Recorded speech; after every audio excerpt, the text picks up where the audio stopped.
تبارك الذي نزل الفرقان على عبده ليكون للعالمين نذيرا. Allah Ta'ala firmankan, telah kami ciptakan manusia dengan sebaik bentuk, ya, sempurna, ya. Nah, kesempurnaan manusia itu diantaranya diberi potensi. Sebelum kita lanjutkan pelajaran kita, ya, kuliah kita ini, anggap aja kita lagi kuliah, ya, kuliah online ini, ya, alhamdulillah, kuliah online, ya. Ini kok kuliah berarti harus nyatet, ya. Saya berharap semoga catatan yang bulan kemarin tidak hilang. Ya, semoga tidak hilang. Kalau hilang rugi itu. Ya. Kalau hilang rugi. Ya.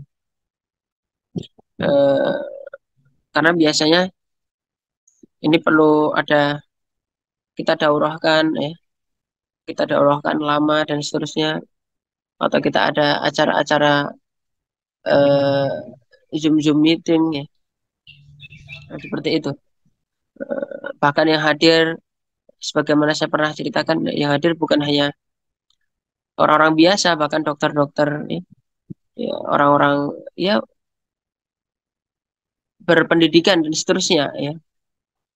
Itu pada belajar juga, ya. Alhamdulillah.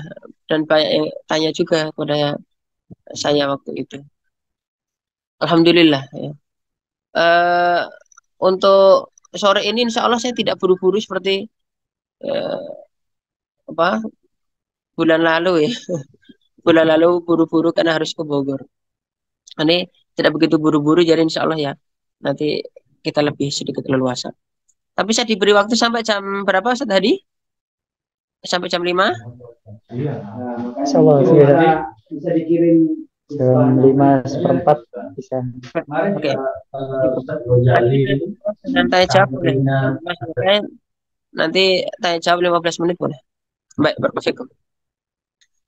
Tadi Ustaz Muftahuddin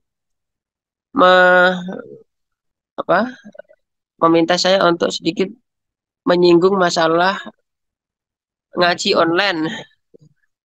Ngaji online, bagaimana keutamaannya jika dibandingkan dengan ngaji offline. Ya. Hal ini pernah ditanyakan kepada Syekh Al-Allamah Abdurrahman Ibn Nasir Al-Barrak, seorang ulama besar di Saudi, salah seorang murid senior dari Syekh Abdul Aziz bin Baz. Syekh Abdurrahman Ibn Nasir Al-Barrak, beliau dikenal sebagai sosok syekh yang keistiqomahannya luar biasa karena belajar sama Syekh bin Baz selama 50 tahun. 50 tahun belajar sama Syekh Abdul Aziz bin Baz. Nah, beliau pernah ditanya tentang, ya Syekh, bagaimana jika seseorang itu belajar, ya, suara saya kurang jelas? Ini jelas. Ya. Nggak bisa dengar suaranya Ustadz. Oh, coba mungkin HP-nya. Kalau perlu beli HP baru, ya. Jelas Ustaz, jelas insya Allah Ustaz. Ya. Ya. Insya Allah Ustaz. Baik, insya Allah. Baik. Syekh Abdurrahman bin Nasir Al-Barrak pernah ditanya tadi, ya Syekh, jika seseorang belajar melalui internet secara online,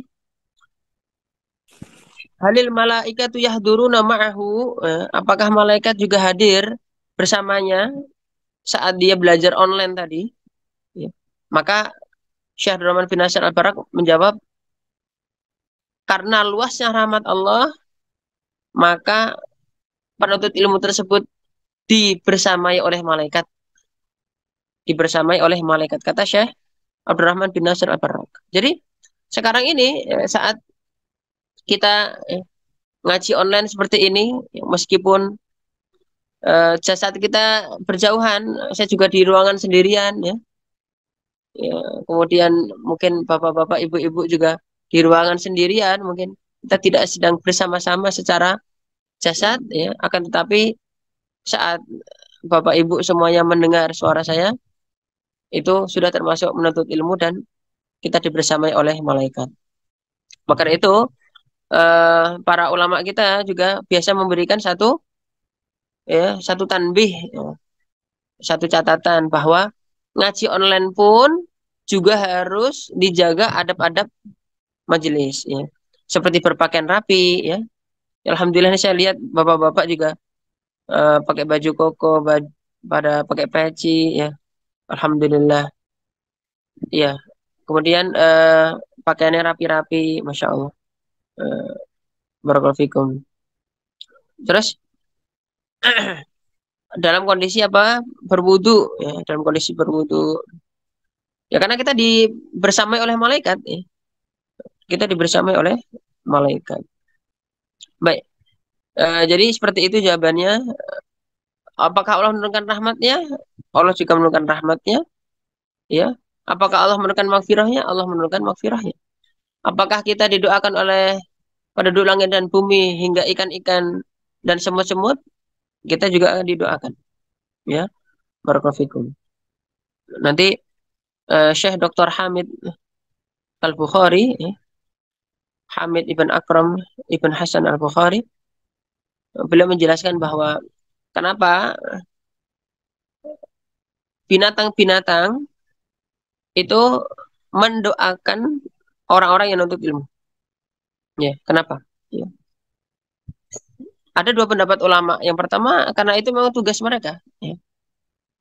Karena itu memang tugas mereka. Jadi pendapat pertama, itu tugasnya, ya, binatang-binatang untuk mendoakan orang-orang yang sedang menuntut ilmu.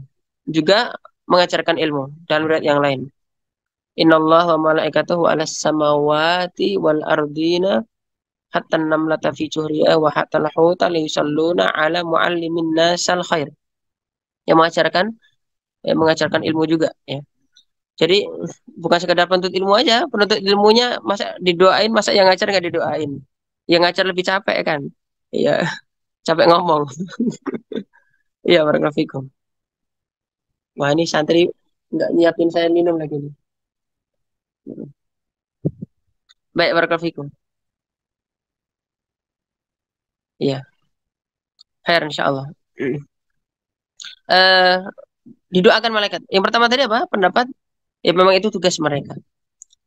Ada pendapat yang kedua yang lebih menarik. Pendapat kedua menarik. Apa kata sebagian ulama? Tujuan, ya, para binatang itu adalah supaya, supaya orang-orang yang berilmu itu tidak merusak bumi, ya, tidak merusak bumi. Karena orang kalau berilmu tidak merusak bumi dan tidak menumpahkan darah. Tidak merusak bumi dan tidak menumpahkan darah. Dan ini ada isyaratnya juga dalam Al-Quran. Wa idh qala rabbuka lil malaikati inni ja'ilun fil ardi khalifah. Qalu ataj'alu fiha man yufsidu fiha wa yasfiku dima. Qalu wa nahnu nusabbihu bihamdika wa nuqaddisu lak. Qala inni a'lamu ma la ta'lamun. Ketika para malaikat, ya, bertanya-tanya. Nah, ini juga ini adab, ya, adab kita terhadap para malaikat, ya. Sebagian ustadz ketika nerangkan, qalu ataj'alu fiha mayufsidu fiha wa yasfiku dima. Ketika Allah Ta'ala memberitahu kepada malaikat bahwa Allah akan menciptakan manusia di bumi, itu sebagian membahasakan dengan bahasa yang kurang baik. Malaikat protes kepada Allah. Ya Allah, kenapa engkau menjadikan di bumi yang akan bikin kerusakan dan bikin penumpahan darah? Itu kata protes, kata i'tirad, protes, ya, itu nggak boleh, ya, tidak boleh membahasakan malaikat itu protes. Terus bahasanya apa? La taqulu i'taradu walakin qulu tasa'alu. Jangan katakan para malaikat itu protes, tapi katakanlah malaikat bertanya-tanya. Malaikat bertanya-tanya. Nah, ini tampaknya memang sebagian dai kita ya masih membahasakan malaikat protes kepada Allah. Kenapa ya Allah? Ya, ini dengan bahasa protes ini nggak boleh ya. Sebagai bentuk adab kita terhadap para malaikat, karena malaikat nggak mungkin protes kepada Allah. Nah, maka itu para Syekh Dr. Abdullah Balqasim Asy-Syihri, Syekh Abdullah Balqasim mengatakan tidak boleh kita mengatakan i'taradu walakin tasa'alu. Ya, bukan protes tapi bertanya-tanya. Kata Syekh Dr. Abdullah Balqasim Asy-Syihri. Baik. Kemudian jadi kalau orang itu bergerak untuk menuntut ilmu, nggak mungkin membuat kerusakan di bumi, ya. Dan apabila tidak membuat kerusakan di bumi, yang dapat maslahat siapa? Binatang-binatang itu. Maka itu mereka senantiasa mendoakan. Ya, sampai ikan-ikan. Nah, ikan-ikan juga begitu. Pasti apabila diambil dengan cara yang baik, bukan dibom, ya, bukan dengan apa. Sampai nanti apabila kita ini ada hewan-hewan mau kita sembelih saja, kita sembelihnya dengan cara yang baik. Ya. Idza dzabhtum fa ahsinu dzibha wa idza qataltum fa ahsinul qitlah. Jika kalian menyembelih, ya, sembelihlah dengan cara yang baik, dan jika kalian membunuh, bunuhlah dengan cara yang baik. Itu kata Rasulullah Shallallahu Alaihi Wasallam. Maka kenapa para hewan mendoakan orang yang menuntut ilmu, termasuk kita sekarang ini? Ya, karena orang yang menuntut ilmu itu biasanya tidak membuat kerusakan di bumi dan tidak menumpahkan darah dengan cara yang batil. Ya, insya Allah kita mendapatkan doa-doa dari para malaikat, para makhluk-makhluk yang lain seperti hewan-hewan tadi. Baik, barakallahu fikum. Gitu ya, itu sebagai mukadimah. Ya. Sekarang kita masuk ke kuliah berikutnya. Ya. Masih pembahasan matkul, mata kuliah. Masih mata kuliah yang kemarin. Yaitu potensi. Kemarin saya sudah bicara masalah potensi motorik. Ya. Motorik, betul? Ya. Setelah motorik, kemudian saya bicara masalah sosial atau emosional ya? Lupa saya. Yang masih ada catatannya? Sosial. Sosial, baik. Emosional belum saya bahas? Belum. Belum. Baik, terima kasih. Jadi sosial. Jadi motorik, setelah motorik sosial. Sekarang kita membahas potensi yang ketiga, yaitu emosional. Emosional.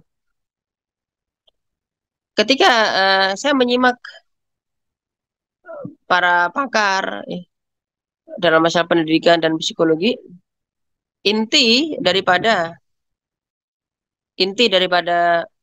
emosional ini ternyata apa? Emosional ini ternyata apa? Kalau kita bahasakan dengan bahasa ulama, ya, yaitu ya, malakatun nafs, ya, atau dhabtun nafs. Nah, ini juga ketika para psikolog ngomong apa, para pakar pendidikan ngomong apa, ternyata para ulama juga sudah bahas ya. Dhabtun nafs atau malakatun nafs. Mampu menguasai diri sendiri. Inti daripada apa? Ya, potensi emosional adalah apa? Mampu menguasai diri sendiri. Ya, mampu menguasai diri sendiri. Jadi emosi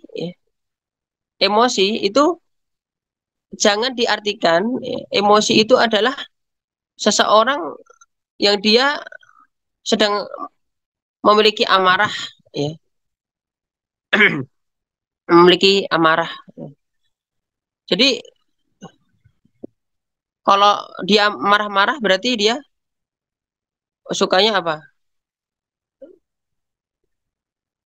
Berarti orang yang tukang emosian. Enggak. Sebenarnya bukan itu ya. Jadi emosi itu ada 6. Emosi itu ada 6. Yang pertama ya adalah gembira. Yang pertama adalah gembira. Oke. Berikutnya yang kedua adalah sedih. Oke. Yang ketiga adalah marah.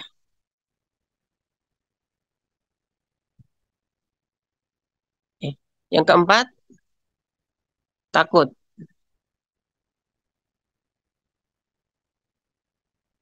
Yang kelima malu.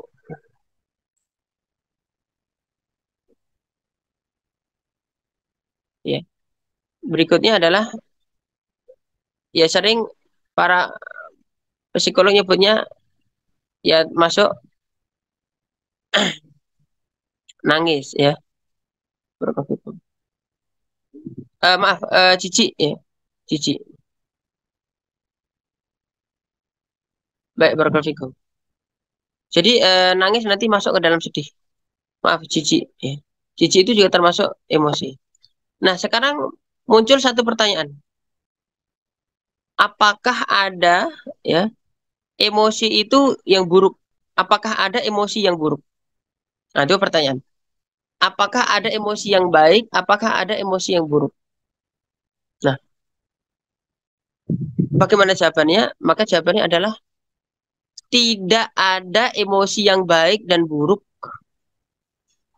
Ya, tidak ada emosi yang baik dan buruk. Barakallahu fikum. Semua bisa baik dan semua bisa buruk. Semua bisa baik dan semua bisa buruk. Jadi apabila ada pertanyaan, apakah marah itu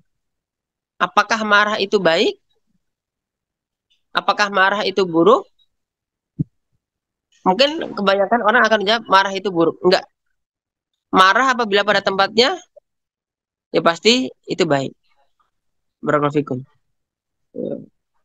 Kalau ada seorang muslim didolimi, orang Palestina didolimi, kita marah enggak?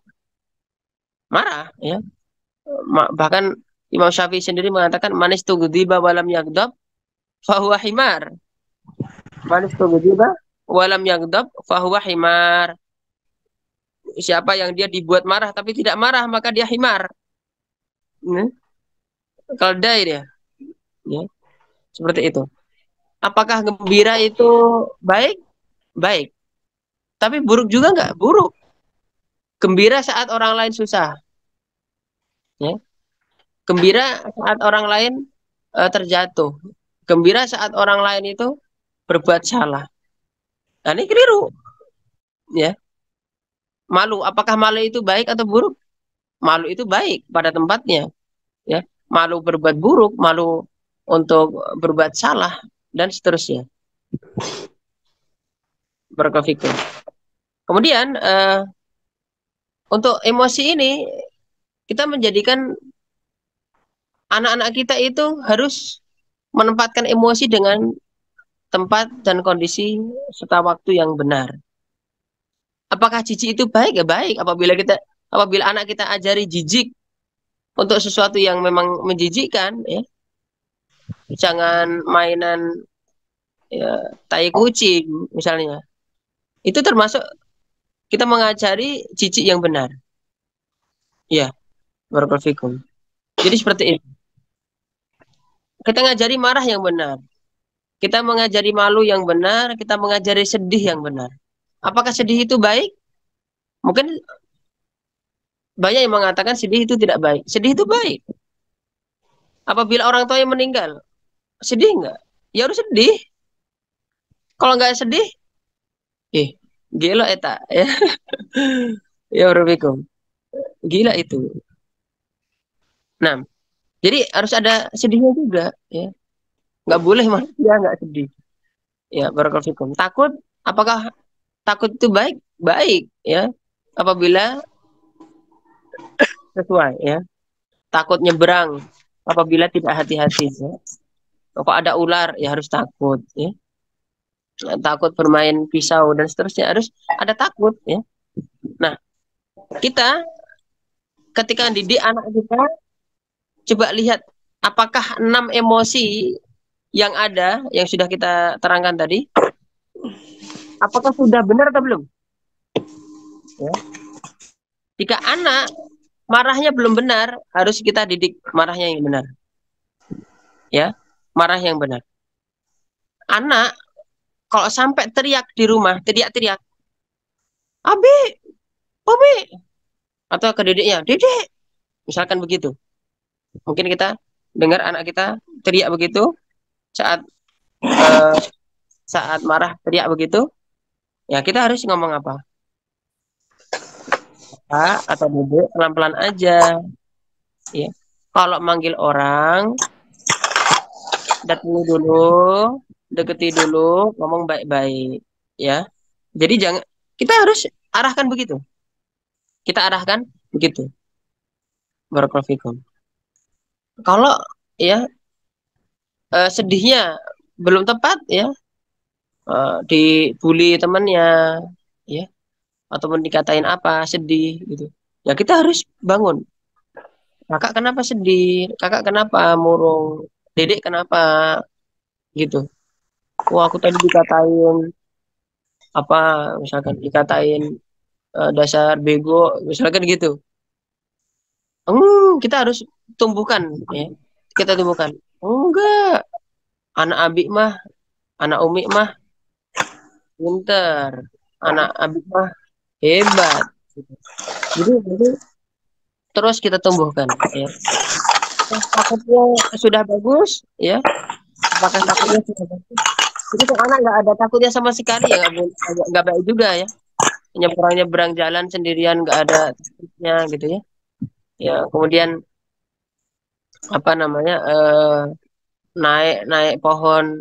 Ya kok naik pohon boleh lah. Kalau ada yang naik pohon dan memang dia mampu nggak apa-apa ya. Tapi kalau takutnya atau takut setan ya, takut setan. Saya sering bilang sama anak-anak saya, kalau kamu takut di gelap atau takut di apa namanya, takut setan kayak gitu, kamu bilang aja Bismillahirrahmanirrahim yang keras. Bismillahirrahmanirrahim gitu. Ya, Bismillahirrahmanirrahim gitu. Coba kamu tahu nggak Allah Maha Kuat nggak? Allah Maha Kuat. Allah Maha Besar nggak? Allah Maha Besar. Jadi mendidik emosi anak itu tidak ada jalan lain kecuali komunikasi yang baik. Ya, tidak ada jalan yang lain kecuali emosi yang baik. Maaf, komunikasi yang baik. Jadi namanya pendidikan anak, pendidikan anak itu semuanya lewat komunikasi, ya, komunikasi yang baik dan contoh yang baik. Inti dari pendidikan anak semuanya nanti, ya. Entah itu motorik, entah itu sosial, entah itu emosional, nanti berikutnya kognitif dan juga apa namanya spiritual juga sama.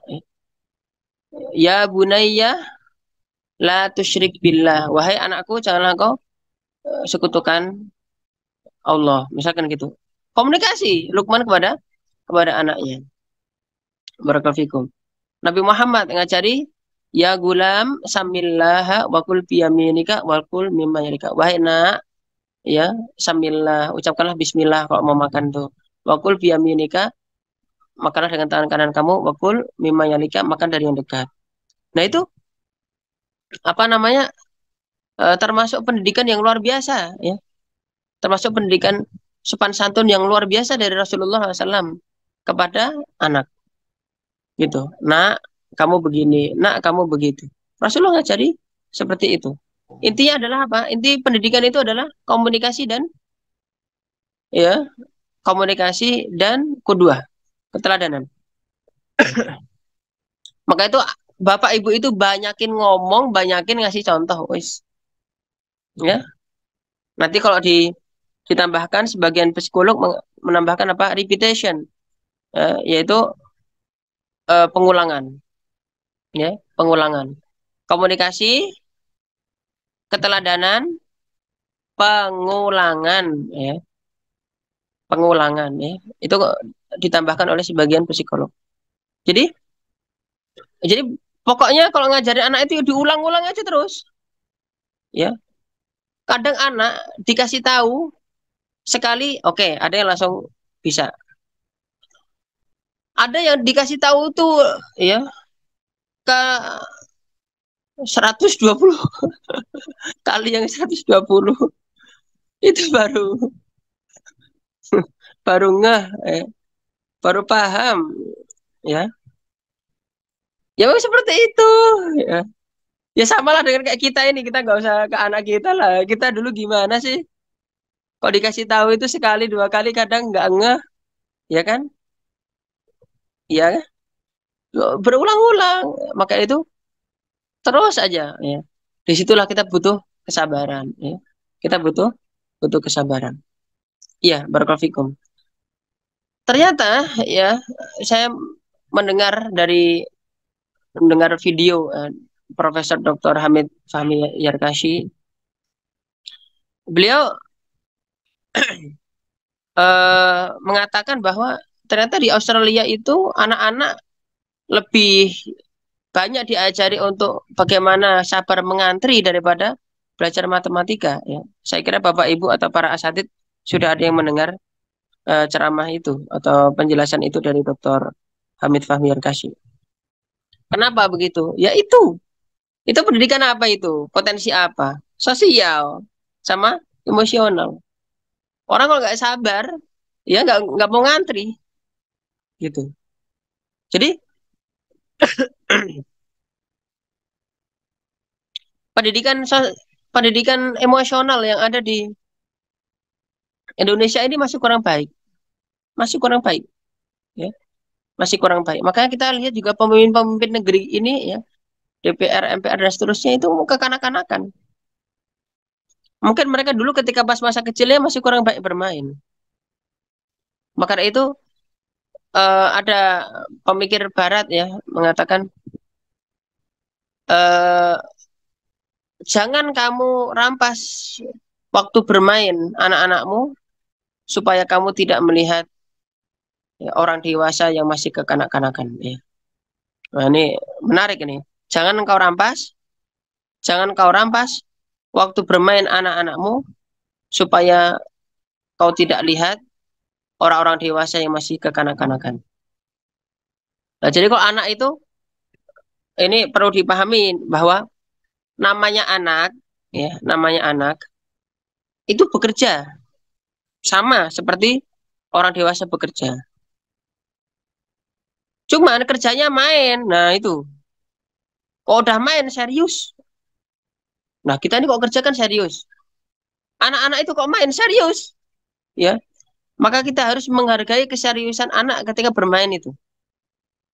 Ketika pas anak itu main serius, wah itu menunjukkan bahwa saya nanti kita dewasa dia itu jika menjalankan segala hal serius dia. Gitu. Jadi kok ada anak main bola serius, alhamdulillah. Wah, itu perlu kita syukuri itu, perlu kita apresiasi itu. Ada yang main badminton serius, badmintonnya itu. Meskipun dia nggak pernah ngegolin, meskipun dia kalah terus, jangan itu yang dilihat, ya. Tapi dilihat adalah keseriusan dia. Nggak apa-apa. Nanti ketika di masa dewasanya suka serius. Dia kok menjalankan sesuatu komitmen, menjalankan sesuatu semangat.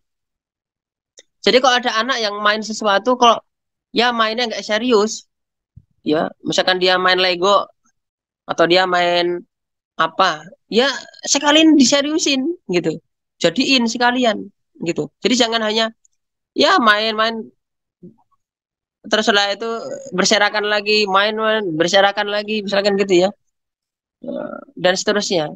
Jadi mainnya anak itu kalau nggak serius, kita suruh serius sekalian. Serius dalam arti ya sungguh-sungguh sekalian gitu. Ya barakallahu fikum. Meskipun itu permainan, meskipun itu apa? Permainan. Ya barakallahu fikum. Maka anak itu juga bekerja dan bekerjanya adalah main. Ya. Bekerjanya adalah main. Maka itu ya kita pun juga begitu. Kalau kita bermain sama anak ya, mainnya itu ya apa namanya sungguh-sungguh gitu. Mainnya sungguh-sungguh. Benar-benar hati kita itu bersama dengan anak kita, ya. Bersama dengan anak kita. Misalkan apa namanya, saya tuh ngelihat ya kadang ada orang tua yang ketika pas nganterin anaknya ke tempat permainan bola misalkan, yang bola-bola mandi bola, atau kemudian odong-odong, atau mungkin mobil-mobilan atau apa. Nanti anaknya main sendiri, orang tuanya main HP sendiri. Wah, ini keliru ini. Ini keliru ini. Ya, ini keliru. Jadi kalau nemenin anak main ya ikut main. Ya, kok anak-anak lagi naik odong-odong misalnya atau lagi naik main bola atau main mobil-mobilan atau apa, ya udah kita hadir di situ, ya dada kayak, ya kemudian setelah itu cilukba kayak, atau kita cowel kayak dan seterusnya, ya itu lebih berarti, ya itu lebih lebih berarti dan itu bagus. Jangan main HP sendiri, udah suruh mainin orang tuanya main HP sendiri, keliru, ya ini keliru. Akhirnya tidak membangun emosional bonding, ya tidak membangun ikatan emosi antara anak dan orang tua. Jadi perlu dibangun, ya perlu dibangun emosi antara anak dan orang tua, sehingga apabila emosi anak sudah klik sama orang tua, nanti orang tua akan menjadi cantolan bagi anak.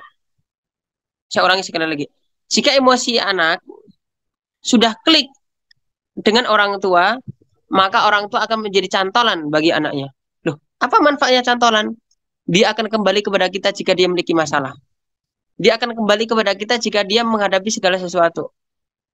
Sekarang begini, banyak anak muda, coba, banyak anak muda, remaja putra, remaja putri, ya, pemuda-pemudi kita. Kalau mereka itu mendapatkan masalah atau menghadapi sesuatu atau prestasi yang pengen mereka banggakan, mereka banggainnya itu bukan ke orang tua mereka. Mereka konsulnya bukan ke orang tua mereka. Kembalinya bukan ke orang tua mereka. Mereka cari orang lain. Dan ternyata siapa? Pacarnya. Coba. Ke pacarnya, ke temennya. Orang tuanya nggak tahu masalah anaknya, temennya tahu. Tuh. Kan aneh. Anak pengen nikah. Konsultasinya malah sama temennya. Ceritanya sama temennya. Kenapa nggak cerita sama orang tuanya? Kan orang tuanya sudah pernah nikah. Sedangkan temennya belum pernah nikah. Coba. Kenapa malah dengerin kata temennya daripada kata orang tuanya? Itu, ya, kita khawatir yang keliru adalah siapa? Yang keliru adalah orang tuanya karena belum membuat cantolan, ya, emotional bonding antara anak dan orang tua. Itu. Nah, ini kita koreksi diri kita, ya. Masing-masing kita masih belajar, ya, dalam membentuk hal ini.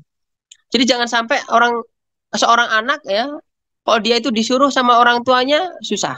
Kalau disuruh sama temennya, disuruh sama pacarnya gitu, ya. Oh, tolong beliin apa ini, tolong bawain ini, langsung gas. Ya, sedangkan kalau sama orang tuanya nggak begitu, ya. Mengeluh ini dan seterusnya. Ya, kadang gitu, ya. Gerundel dan seterusnya.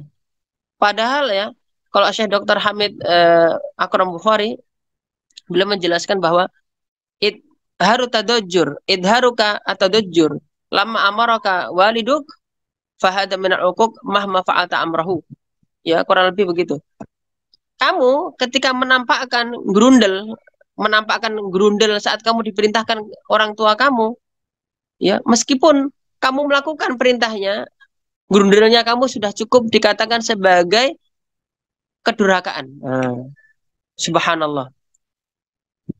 Anak disuruh disuruh beli gas, disuruh beli kecap misalnya, gerundel, lagi ini misalkan begitu.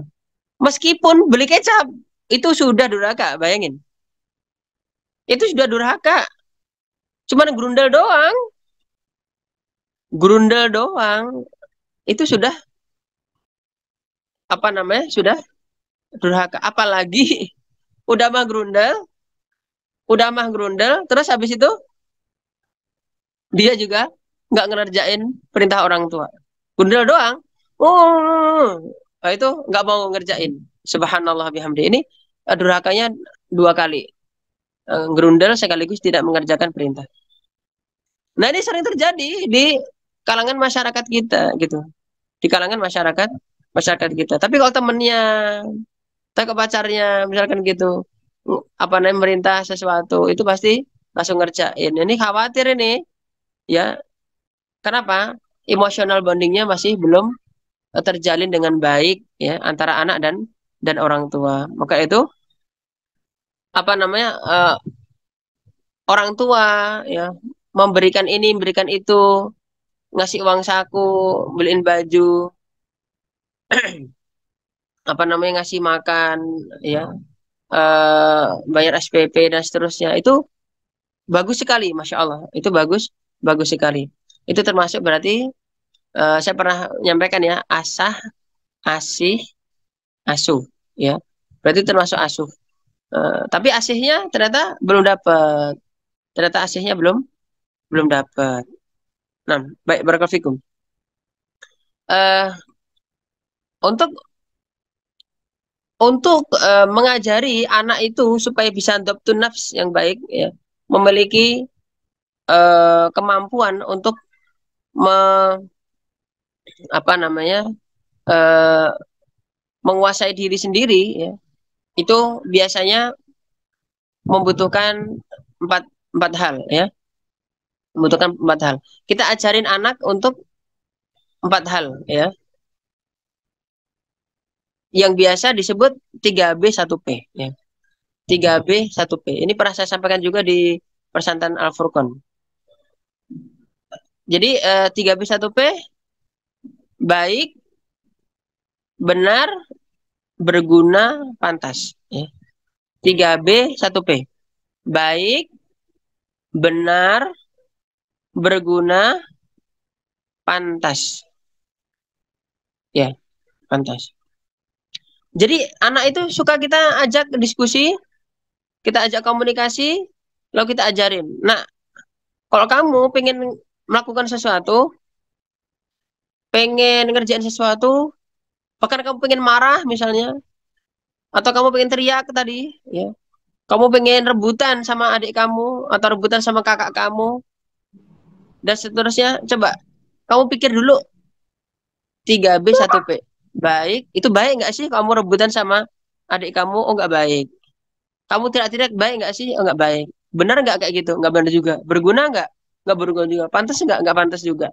Jadi nggak boleh teriak-teriak lagi ya. Ya. Karena memang kita ini apa? Tidak boleh membiarkan ada teriakan dan pukulan di rumah kita. Ya, ingat, jangan pernah membiarkan adanya teriakan dan pukulan di rumah kita.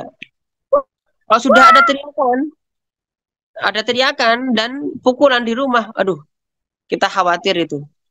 Itu tidak ada sakinah, tidak ada ketenangan di rumah itu. Ya, barakallahu fikum. Nah, termasuk ya, kadang anak nutup pintu, jedar, gitu ya, banting pintu, jedar, gitu.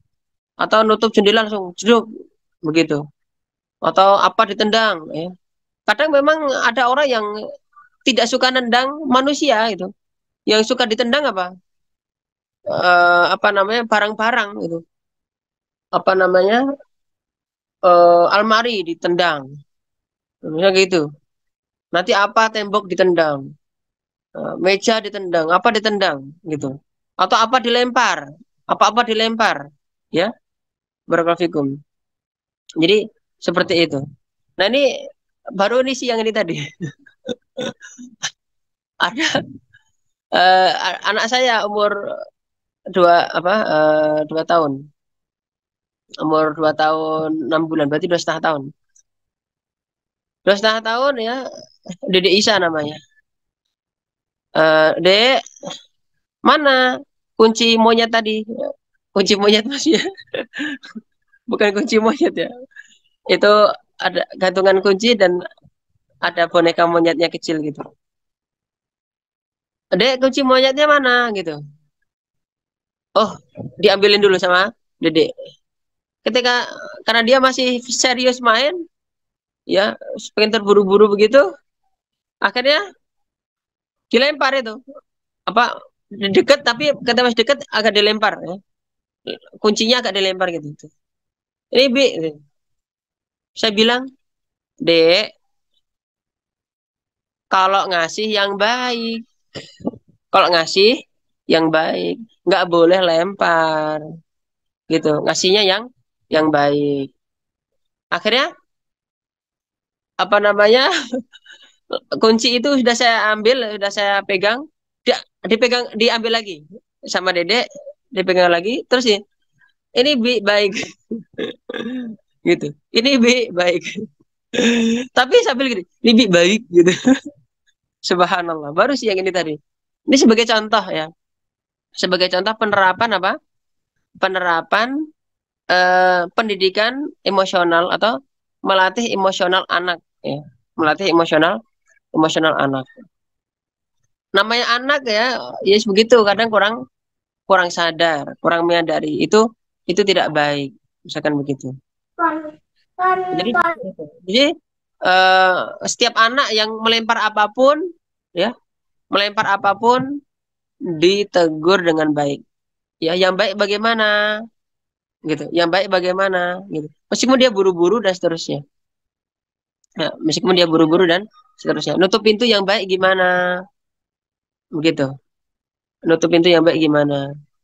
Dan seterusnya. Kemudian kalau apa namanya? Rebutan sesuatu. Wah, ini aduh, namanya anak itu nggak antara kakak dan adik selalu rebutan ya. Harus kita ajarin ini.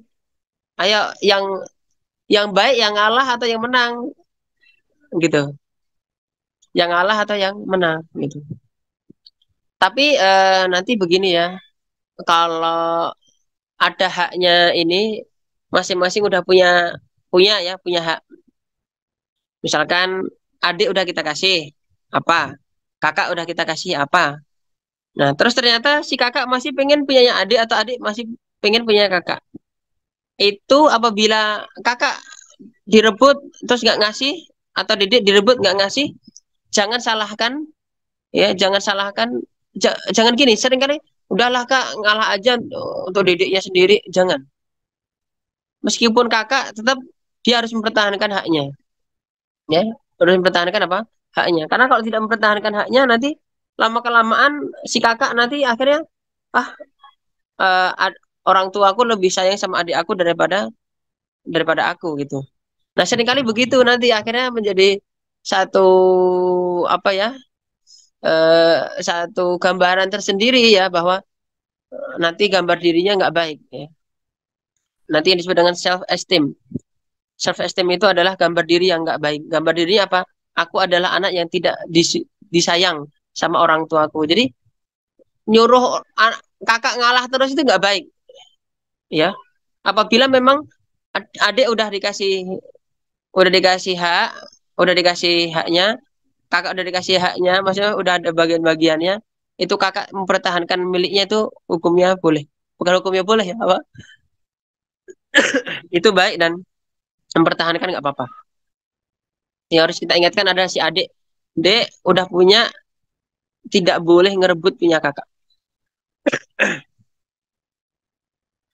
Ya, sering nggak seperti itu barakallahu fikum. Ya. Baik barakallahu fikum. Jadi memang yang harus kita pahami melatih emosional anak ini sangat penting ya.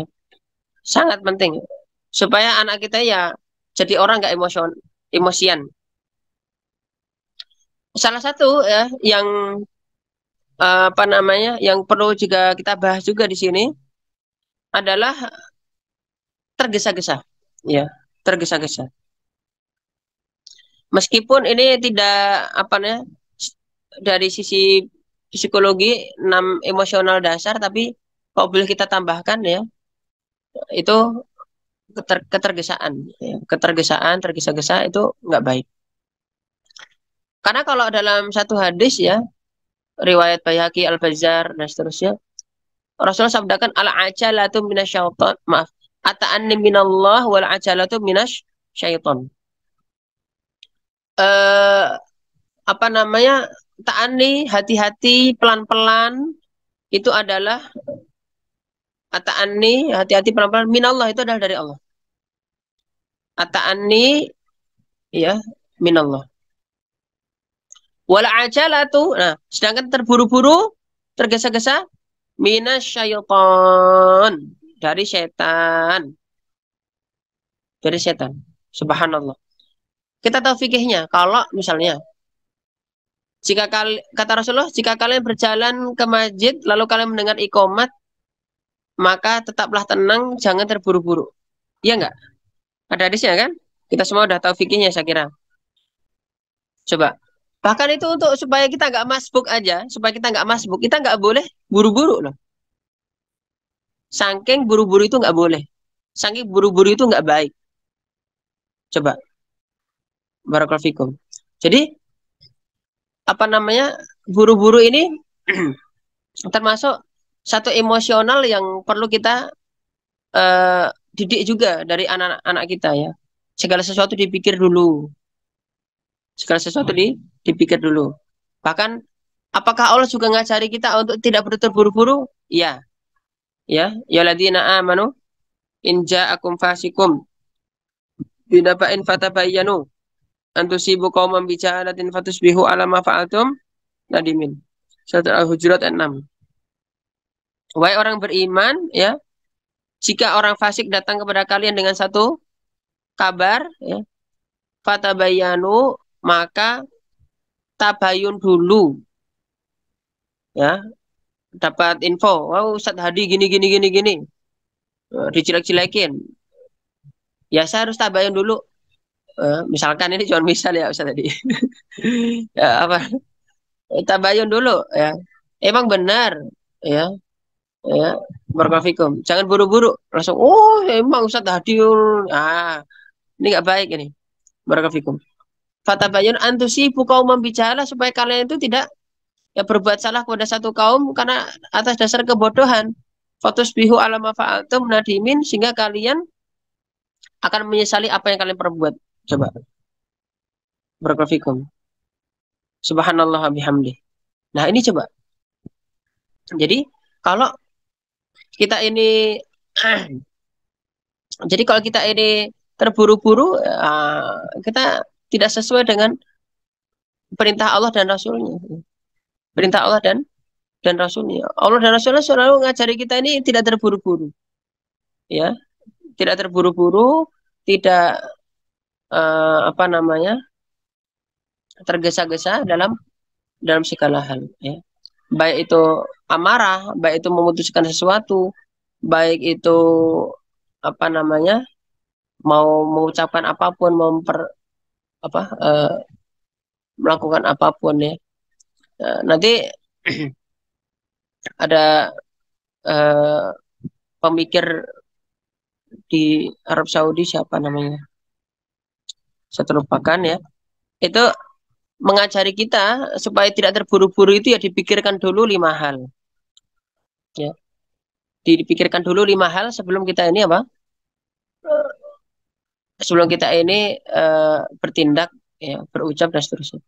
Pertama, pikirkan dulu makanun, al-makan. Lokasinya dipikirin dulu. Lokasinya tepat enggak? Ya. Ya, lokasinya tepat. Ngasih tahu tapi lokasinya enggak tepat ya. Di situ lagi banyak orang ya. Lagi banyak orang, lagi lokasinya ya tidak tepat lah. Ya. Ngasih tahu ngomel-ngomel di pasar. Ya gitu ya. Ya, ini emosionalnya kurang baik. Lokasi ya. Yang kedua ya, waktu ya. Waktunya pikirkan dulu. Tepat nggak nih waktunya ya. Masa lagi siang-siang panas-panas jam 12 siang gitu ya, ngomel-ngomel ya, dan seterusnya. Jam malam-malam jam 11 malam nelpon. Subhanallah. Ini harus diperhatikan. Kemudian zaman al-makan, az-zaman. Kemudian yang ketiga al-kamiyah. Kamiyah itu bahasa kita kuantitas ya. Kuantitasnya, jumlahnya. Ya, jumlahnya kita pikirkan dulu ya. Apakah sudah berlebihan ataukah sudah terlalu sering, ya, atau bagaimana? Ya. Harus berapa kali, ya, atau memang perlu berkali-kali, ya, ya perlu dipikirkan dulu.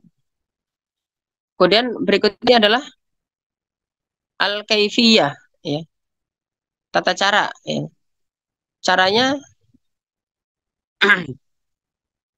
caranya udah bener belum nih ya? Gini nih, yang menjadi satu apa namanya, yang menjadi satu hal yang menarik dibahas oleh para psikolog juga ya, bahwa ada orang tua ya nyuruh anak jangan marah-marah tapi caranya marah-marah. Ya, kamu ini jangan marah-marah gitu. Nah itu caranya aja marah-marah gitu. Kamu ini gitu. Jadi jangan marah-marah tapi caranya marah-marah gitu ya. Barakallahu fikum. Ya. Jadi seperti itu. Mukul anak, marah-marah sama anak, terus ngomong, ya, Abi sama Umi itu kalau mukul kamu atau marah-marah sama kamu itu Abi itu lagi sayang sama kamu gitu. Nanti dipahaminya apa? Oh berarti memukul dan ngomel itu adalah bentuk kasih sayang. Jadi apa namanya? Nanti kalau anak nuntut gini, kok aku nggak disayangi lagi sih? Loh maksudnya nggak pernah diomelin. Astagfirullah. Ini salah dipahami. Allahu Akbar. Jadi apa namanya? Eh caranya gimana gitu. Apa namanya? Cara perlu dipikirin ya. Jangan terburu-buru ya. Ini pengendalian emosional ya. Terus apalagi yang perlu dipikirkan yang kelima asbab yaitu sebab. Yaitu sebab. Jadi al-makan wal zaman wal kamiyah wal kaifiyah wal asbab ya.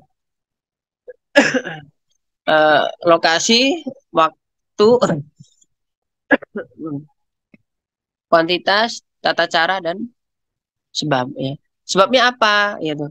Jadi jangan ngomel-ngomel dulu jika belum tahu sebabnya. Ya, belum tahu sebabnya. Kalau anak ngomel sama kita ya, marah sama kita belum tahu sebabnya, kita kasih tahu sebabnya. Ya, berkonfikum. Kemarin berarti kemarin. Tadi ketika pas sampai rumah si kakak ya, Abi ini nggak ngajakin, katanya kok itu nggak ngajakin ke ini, nggak ngajakin ke nenek gitu,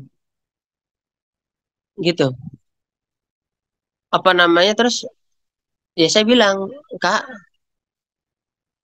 ketika kakak itu Abi berangkat, kakak lagi bubuk. Terus uminya juga ketika pas diajak ke nenek juga umi lagi nggak enak badan tuh.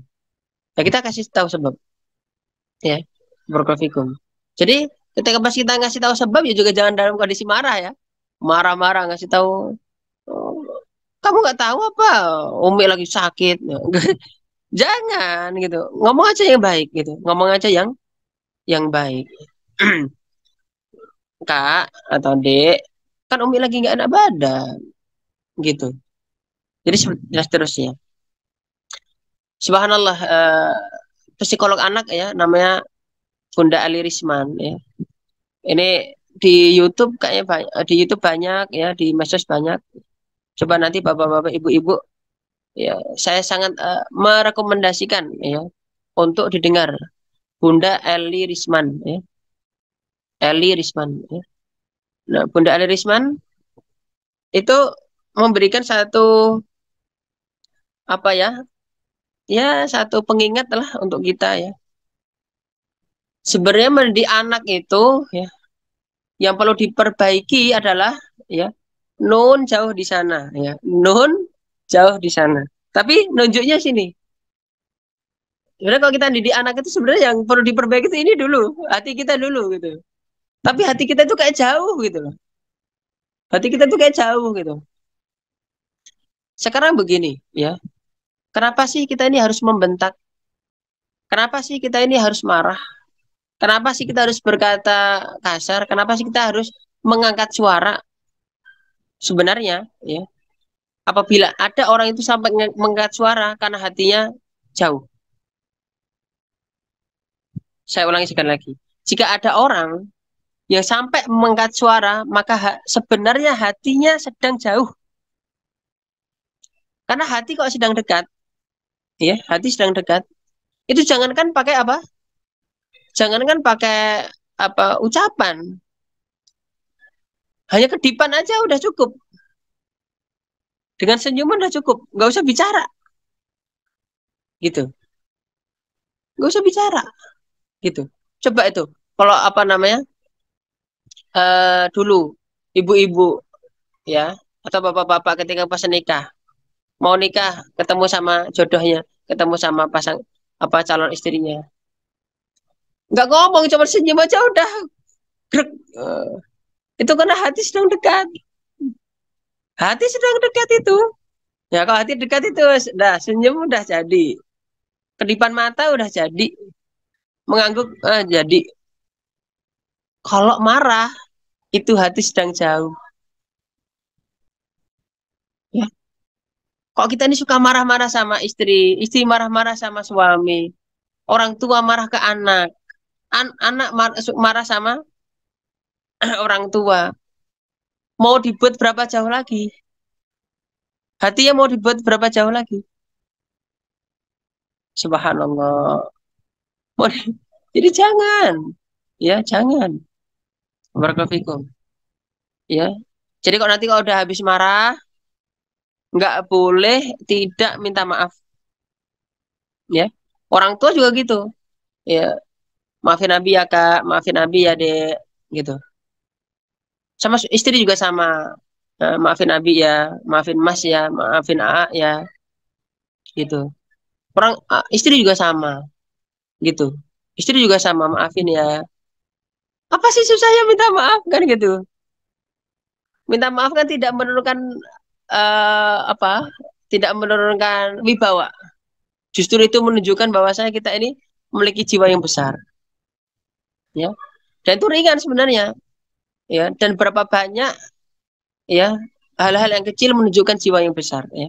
Berapa banyak hal-hal yang kecil menunjukkan jiwa yang besar. Jadi besar betul jiwa kita ini kok mau minta maaf, ya. Kok minta maaf ini sering-sering minta maaf aja. Kadang kalau saya lagi marah atau apa, nanti berapa lama berikutnya, kadang naik motor dan seterusnya, Kak, Abi minta maaf ya, gitu. Kenapa minta maaf, Bi? Ya enggak, Abi minta maaf aja. Tiba-tiba, Kak, Abi minta maaf ya, ya, gitu. Terus, Kak, Abi galak ya sebenarnya. Abi suka marah-marah ya. Enggak, Abi sama Umi itu baik. Yang galak itu kakak, gitu malah akhirnya. Subhanallah. Nah, ini kejadian. Makanya sudah kita tiba-tiba meskipun kita nggak lagi ngapain-ngapain, tiba-tiba aja bilang apa? Abi minta maaf ya kak, Abi minta maaf ya deh, gitu. Jadi seperti itu. Nanti itu termasuk ngajarin anak memiliki emosi yang baik.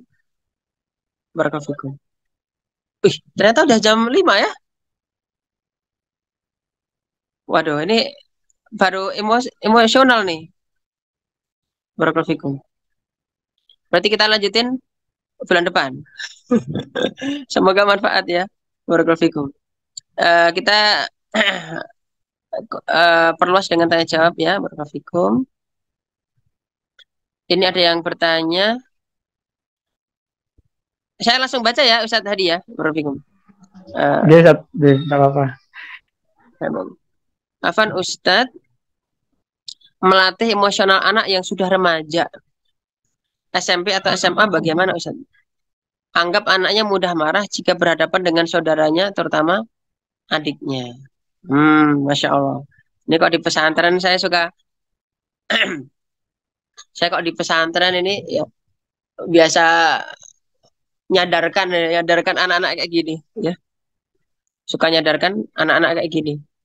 Ya, jadi mereka yang belajar ya itu pada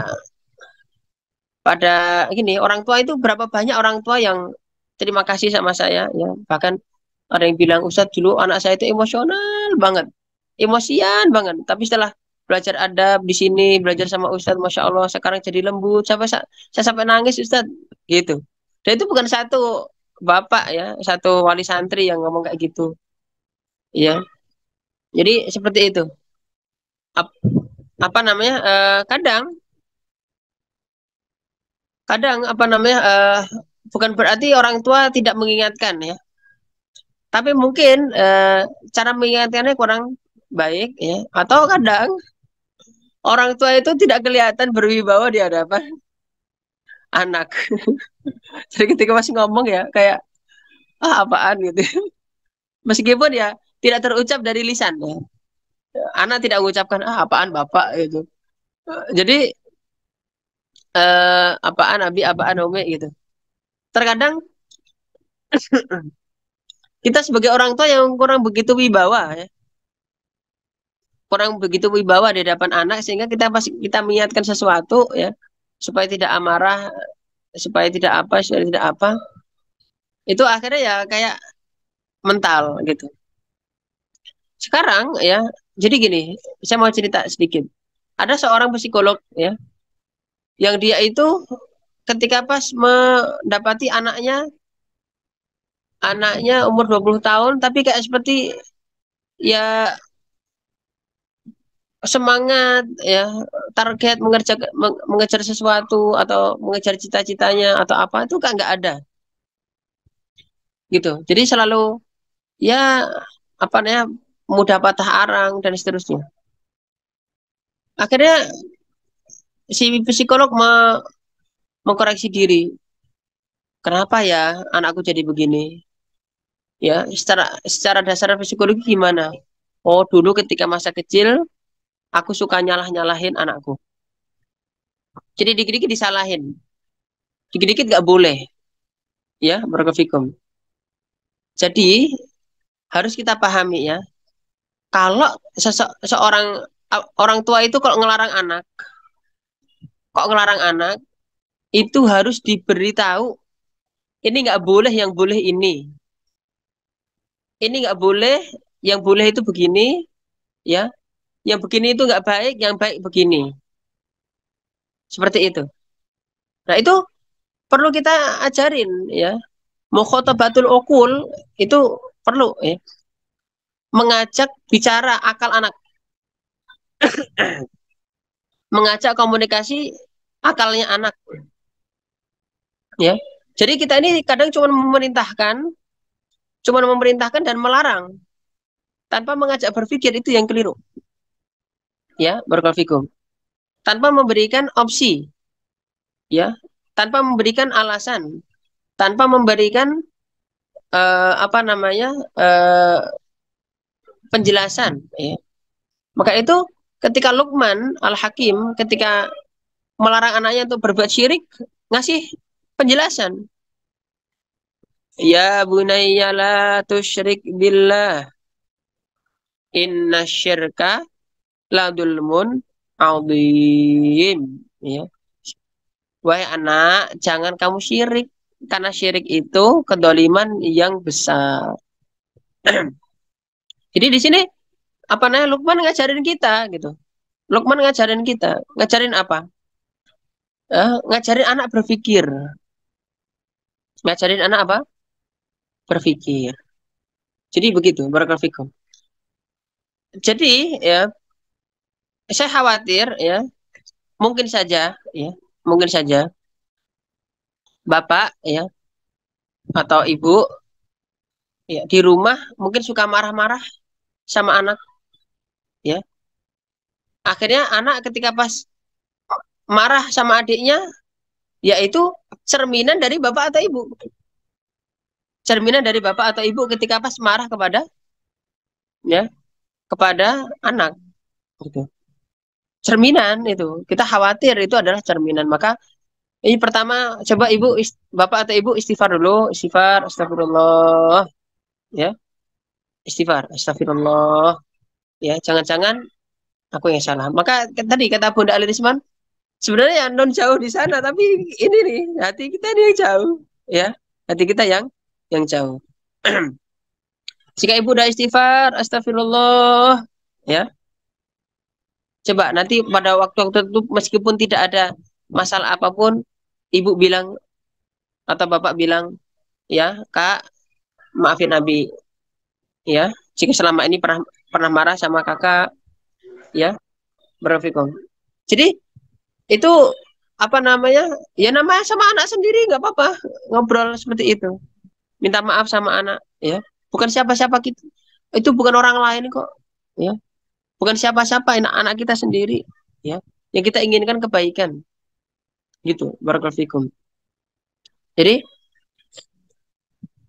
kalau bapak ini anak ini laki-laki, ya. Anaknya laki-laki, nanti cara komunikasinya yaitu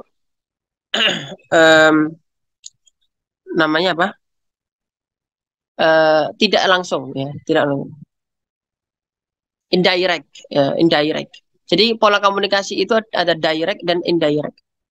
Jadi kalau perempuan, ya, jika anak bapak atau ibu perempuan, cara mengingatkannya langsung face to face, ya, berhadapan-hadapan bisa, ya, berkofikum. Ditatap matanya itu perempuan itu nggak apa-apa ditatap matanya, diingatkan ditatap matanya. Tapi kalau laki-laki ditatap matanya, laki-laki nggak mau ditatap mata. Jadi kalau mengingatkan anak itu jangan apa? Jangan langsung anak laki-laki, ya, jangan langsung tatap wajah atau tatap mata. Barakallahu. Cara ingatkannya gimana? Indirect apa? Indirect. Jadi tidak secara langsung. Contoh, anak laki-laki itu bapak atau ibu ajak naik motor. Sambil naik motor, sambil diajak ngobrol. Itu. Atau naik mobil. Sama-sama lihat ke sana. Gitu. Jadi bukan berhadapan-hadapan. Atau kita bisa lagi duduk, ya. Si kakak suruh duduk di sini, ya, di samping sini, tapi ngadapnya ke sana. Jangan berhadapan gini. Jadi apa namanya, pola komunikasi anak laki-laki dan perempuan berbeda. Apalagi sudah SMP atau SMA, ya, nanti kalau laki-laki tadi jangan apa, jangan langsung menatap wajah atau mata, tapi sama-sama melihat ke arah yang sama. Gitu, ya, barakallahu. Jadi seperti itu. Mungkin ya itu suka marah-marah ke adiknya itu mungkin akumulatif, ya, dari dulu suka diomel-omelin sama bapak atau ibu. Maka baik-baik minta maaf sama anak. Oh iya, tadi saya mau cerita yang psikolog tadi. Psikolog tadi akhirnya apa? Selama 3 tahun, ingat, selama 3 tahun. Selama 3 tahun itu psikolog ini minta maaf sama anaknya tadi. Kak, ya, ibu minta maaf. Besok lagi, Kak, ibu minta maaf dulu suka nyalah-nyalahin. Terus sampai, ya, akhirnya apa? Muncul kembali, ya, gambar diri yang baik. Kalau anak suka disalah-salahkan semenjak kecil, nanti dia pengen memperbuat sesuatu itu takut, karena takut salah, takut keliru, ya. Tapi berbeda dengan ketika pas kita salahkan, lalu kita berikan opsi, ya. Kalau kita berikan opsi, kita larang, kita berikan opsi, kita perintahkan, kita berikan arahan yang baik dan seterusnya, maka sebenarnya itu kita sedang ngajak dia berpikir. Tapi kalau nggak boleh, titik, tanpa diberikan alasan, tanpa diberikan opsi, hati-hati, nanti anak itu akhirnya jadi tukang marah, akhirnya jadi, kalau nggak tukang marah, nanti bisa malah rendah diri, gitu. Jadi model anak itu, ya, kok diomelin, dimarahin, itu ada 2 model. Disalah-salahkan, dibanding-bandingkan, itu ada 2 model. Model pertama, ngelunjak, ya, disalahin, diomelin, ngelunjak. Jadi semakin malah dia semakin keras, dia semakin apa namanya, semakin kasar, dia semakin berani, dia semakin apa. Ada juga yang ketika pas diomelin, disalah-salahin, dibanding-bandingkan, di apa, diremehkan, dia ya, Kita, aduh, iya ya, kayaknya aku nggak bisa, kayaknya aku keliru, kayaknya aku nggak pantas, kayaknya aku gitu. Ada model anak kayak gitu, dan dua-duanya negatif, dan dua-duanya apa? Negatif. Nah, kalau yang ditanyakan oleh eh, Bapak ya, Abu Rama ya, Bapak yang ditanyakan oleh Bapak ini tampaknya anaknya ya termasuk model yang pertama tadi ya, ngelunjak gitu, ya akhirnya marah gitu. Bukan yang apa namanya jadi lemes gitu. Dua-duanya nggak baik ya, dua-duanya termasuk nggak baik ya. Maka itu coba diajak komunikasi yang baik ya. Yang penting komunikasi itu jalan. Ini loh yang keliru dari pendidikan rumah itu, kurangnya jalan komunikasi. Komunikasi nggak jalan. Makan sendiri-sendiri, main sendiri-sendiri, ya jalan sendiri-sendiri. Nggak ada momen kebersamaan gitu. Ini keliru. Nggak ada momen kebersamaan, ini keliru. Kok makan ya bareng, canda-canda bareng, ya. Ketika pas mau beli apa, anak diajakin, ya. Jadi bukan main HP terus, nonton TV terus, ya. Ajakin. Nah, Abi mau beli apa gitu, mau ikut nggak, misalkan gitu. Kayak gitu tuh penting juga, ya. Baik, barakallahu. Wah, kurang 3 menit lagi nih, ya. eh Seperti itu ya kira-kira.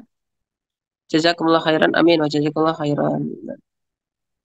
Baik, ada lagi silahkan. Mungkin ada yang langsung bertanya eh secara lisan, bukan tulisan. Silahkan.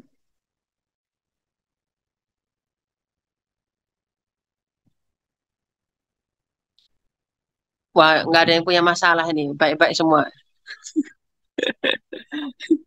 Iya, barakallahu fikum. Ya.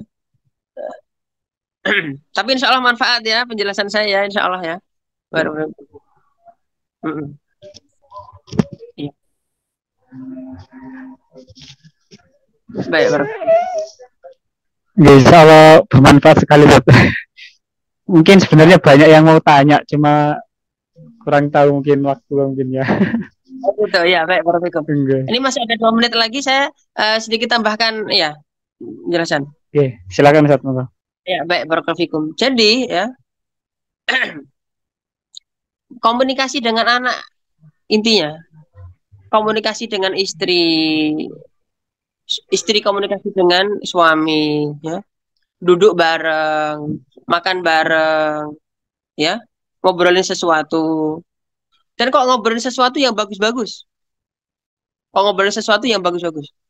Jangan cerita-cerita yang buruk-buruk, jangan. Ada kecelakaan di sini, ini ada yang hamil di luar nikah ini, ada tsunami ini, ada pembunuhan ini, ada, aduh, jangan, ya, jangan.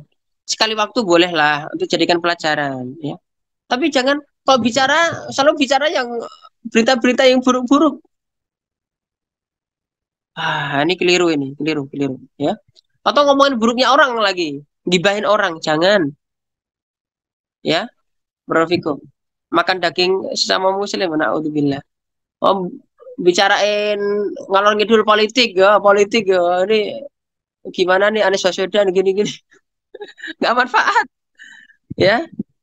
Barakallahu. Bicarain apa nih, apa Nasdem dan seterusnya. Bicarakan sesuatu yang sifatnya baik-baik, memotivasi, menginspirasi, ya, ya barakallahu. Jadi ceritakan gitu. Oh itu anaknya Pak Fulan, masya Allah, alhamdulillah sekarang udah bisa belajar ke Mesir. Oh ini udah bisa hafid Quran 30 juz, ya gitu.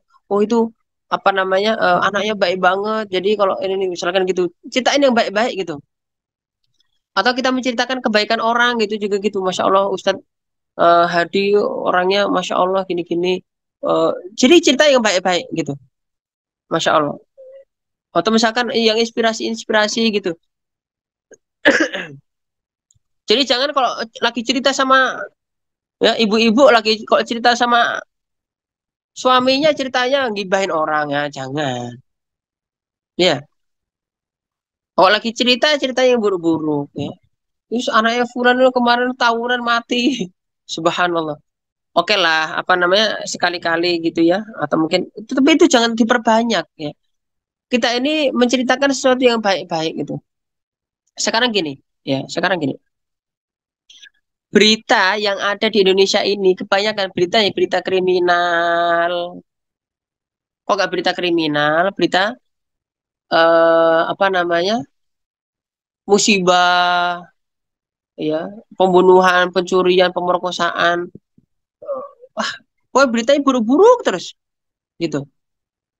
Nah, saya dengar bahwa di Turki itu, di Turki, pemberitaan itu paling banyak itu malah justru apa? Ya, prestasi-prestasi. Oh, anak bangsa ini ada yang sudah bisa bikin mobil. Oh, ini ada yang sudah bisa ini, udah bisa itu, ada yang udah bisa neliti ini, meliti itu, udah bisa ini dan seterusnya. Jadi yang dipertontonkan dan yang diperdengarkan itu yang baik-baik, gitu. Jadi ini yang perlu kita pahami ya. Seseorang itu terbiasa terdidik ya. Maaf, seseorang akan terdidik dengan apa yang biasa ia dengar dan lihat. Nah, maka udah kalau bicara itu bicara yang baik-baik aja. Perbanyak baik-baik ya. Bicara yang baik-baik, prestasi-prestasi, kebaikan-kebaikan sifat. Oh, Pak Fulan dermawan banget ya. Pak Fulan adil, Pak Fulan jujur banget, Pak Fulan amanah, Bu Fulan ya orangnya apa ngurusin anak-anak yatim, oh tuh Bu Fulan suka sedekah Jumat, Masya Allah. Jadi bicarakan yang baik-baik gitu loh ya, yang baik-baik, ya, prestasi-prestasi, kebaikan-kebaikan sifat itu. Kenapa? Ya itu tadi sekali lagi seseorang terdidik sesuai dengan apa yang biasa ia dengar dan lihat ya. Barakallahu fikum. Jadi seperti itu. Baik. Wah, ini mau selesai malah ada yang tanya nih. Eh sedikit ya kita ringkas, kita didik, itu, kita jawab secara ringkas dari Abu Attallah.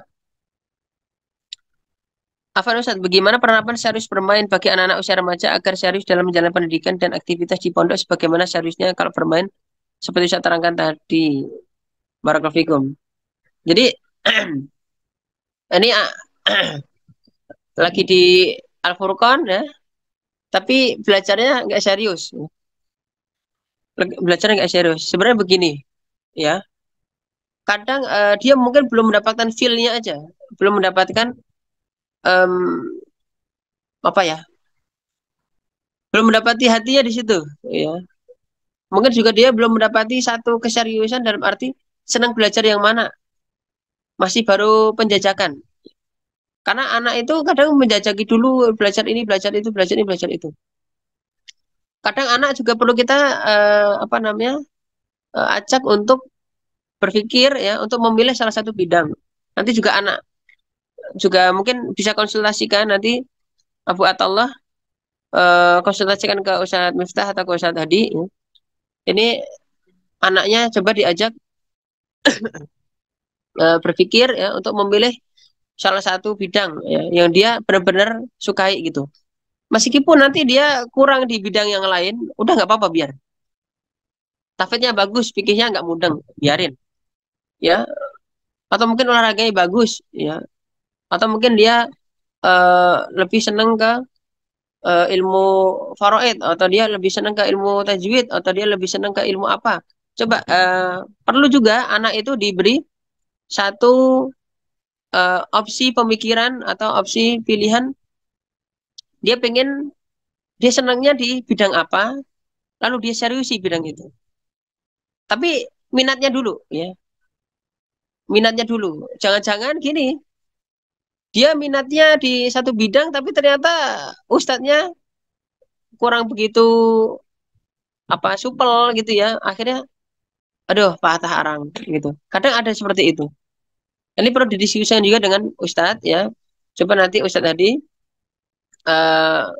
minta tolong misalkan putranya Abu Attallah itu diajak komunikasi untuk uh, lebih cenderung kemana ya. Lebih cenderung ke kemana. Jadi nggak apa-apa misalkan dia pelajaran dia nggak semangat gitu. Cuma satu pelajaran doang yang semangat, nggak apa-apa, nggak masalah. Ya, nggak apa-apa, nggak masalah. Jadi yang penting setidaknya ada satu aja. Ya, yang penting ada satu aja yang dia itu senang dengan materi itu, pelajaran itu, lalu dia serius gitu. Jadi nggak harus semua pelajaran pondok ya. Jadi seperti itu. Saya kira itu ya. Baik, terima kasih ya. Jazakumullah khairan katsira. Saya minta maaf jika ada salah kata, salah sikap. Semoga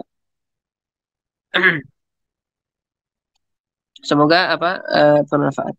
Baik, berfikir. Terima kasih. Jazakumullah khairan. Rabbil alamin. Sekian. Assalamualaikum warahmatullahi wabarakatuh. Waalaikumsalam Waalaikumsalam warahmatullahi wabarakatuh. wabarakatuh. Alhamdulillah, jazakumullah khair Ustaz Hidayat atas ilmunya, insyaallah sangat bermanfaat sekali. Karena memang waktunya agak mepet. Minta izin Ustaz, minta doanya bagi kami semuanya, mudah-mudahan berilmu bermanfaat dan juga mendapatkan keberkahan ilmu. Monggo Ustaz sebentar. Kita tutup dengan doa. Nah, Ustaz. Baik, innallaha wa malaikatahu yusholluna 'alan nabiyyi alladziina aamanu shallu 'alaihi wa sallimu tasliman. Allahumma shalli wa sallim 'ala nabiyyina Muhammad innaka Hamidum Majid. Allahumma ighfir lil muslimina wal muslimat wal mu'minina wal mu'minat al-ahya'i minhum wal amwat innaka samii'un qariibun mujibud da'awat ya qadiyal hajat. Rabbana dhalamna anfusana wa illam taghfir lana wa tarhamna lanakunanna minal khasirin. Rabbana hab lana min azwajina wa dhurriyyatina qurrata a'yun waj'alna lil muttaqina imama. Rabbana hab lana minas salihin. Rabbana hab lana minas salihin. Rabbana hab lana minas salihin. Allahumma inna ajizna fi ta'dibi auladina fa'adibhum lana ya arhamar rahimin. Allahumma innaka anta khairul mu'allim wa khairul murabbi fa'allimna wa'allim auladana wa rabbina wa rabbi auladana ya arhamar rahimin. Allahumma la ilaha illa anta subhanaka innana kunna minadh dhalimin. Allahumma inna nastaghfiruka wa natubu ilaik. Allahumma inna nas'aluka ilman nafi'an wa rizqan thayyiban wa 'amalan mutaqabbalan. Allahumma inna na'udzubika min ilmin la yanfa' wa min qalbin la yakhsha wa min nafsin la tashba' wa min da'watin la tusma'. Allahumma barik lana fi auladina wa ma'hadina wa tullabina wa fi kulli man ta'allama ladaina ya arhamar rahimin. Allahumma arina al-haqqa haqqa warzuqna ittiba'ah wa arina al-batila batila warzuqna ijtinabah. Subhana rabbika rabbil izzati amma yasifun wa salamun ala mursalin walhamdulillahi rabbil alamin. Ya, terima kasih banyak Ustaz atas ilmunya dan doanya, dan juga tidak lupa kami ucapkan terima kasih kepada para ustadz-ustadz yang sudah hadir dan juga para wali santri. Semoga Allah memberikan keberkahan bagi kita semuanya dan ilmu yang bermanfaat. Insyaallah kita lanjutkan mudah-mudahan di pertemuan yang akan datang ya. Mohon maaf atas segala salah kata dan mungkin ada yang kurang berkenan. Kami tutup dengan hamdalah dan kafaratul majlis. Alhamdulillah subhanallahi wa bihamdihi. Akhirul kalam ihdinas siratal mustaqim. Assalamualaikum warahmatullahi wabarakatuh. Waalaikumsalam warahmatullahi wabarakatuh. Waalaikumsalam warahmatullahi wabarakatuh.